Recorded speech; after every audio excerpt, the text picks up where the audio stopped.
Give us a flavour of exactly what happened today. OK, there's this really big meeting called the NHS Staff Council, and they represent NHS staff from nurses to paramedics to midwives to physiotherapists, porters, cleaners, basically everyone except for doctors and dentists. And what they did was discuss the government's pay offer, which is a 5% pay rise and a cash offer for last year of at least £1,655. Now, 12 of these 14 unions voted to accept it. Unison, for example, said, in a cost of living crisis, this is the safest option for us. And because 12 of the 14 did, that was a majority, it will be imposed on all of them. But then you have this strange situation where you've got Unite and the Royal College of Nursing who voted no, but will get the new pay deal, but are still going to reballot their members for strike action. So the threat of strike action, I'm afraid, isn't over. But this is a breakthrough, that's for sure. We can talk now about another strike set of public sector workers too. Teachers have been out on strike today. Their situation doesn't look like it's going to be resolved anytime soon, but I spent the day with them at a big rally in London.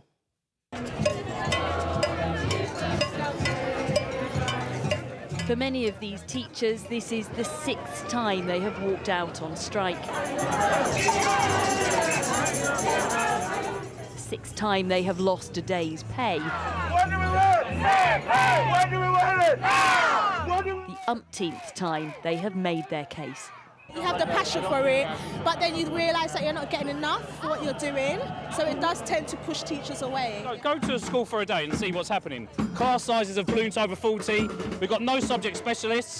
When there's vacancies, no one's going for them. It looks like the NHS situation is moving much more closely towards being resolved. Do you sense that same kind of progress with teachers? I don't sense it at all. I think the last offer was absolutely derisory.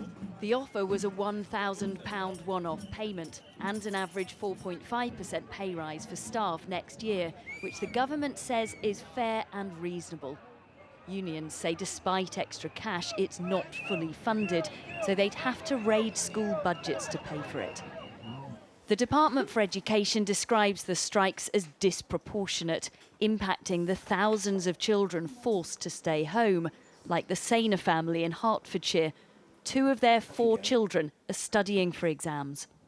After COVID, when they lost a lot of time then as well, every day they're not actually in a structured environment. We do our best, is another day they're falling behind. I think not being in school so close to my exams just adds an extra layer of nervousness and stress. The Sainers support the strikes, but not all parents or students feel the same. Can you look a Year 11 child in the eye and say this is the right thing to do right now? I mean, I can do that, and I would talk with Year 11 children and say it's the right thing to do.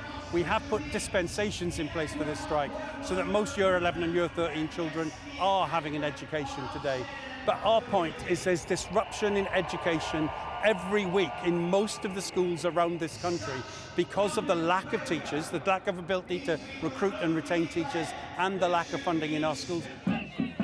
And so more strikes are likely and could be even bigger after 3 more unions promised to ballot members and join future teaching walkouts. Tessa Chapman, 5 News in Westminster.